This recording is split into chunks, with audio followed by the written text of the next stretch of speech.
Hello guys, very few days are remaining for GATE, so it's time to revise. So revise effectively with this video.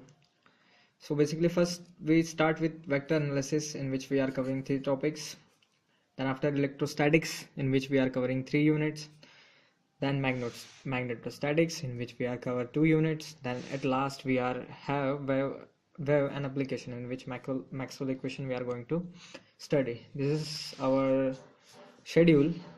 So one by one unit we are going to convert.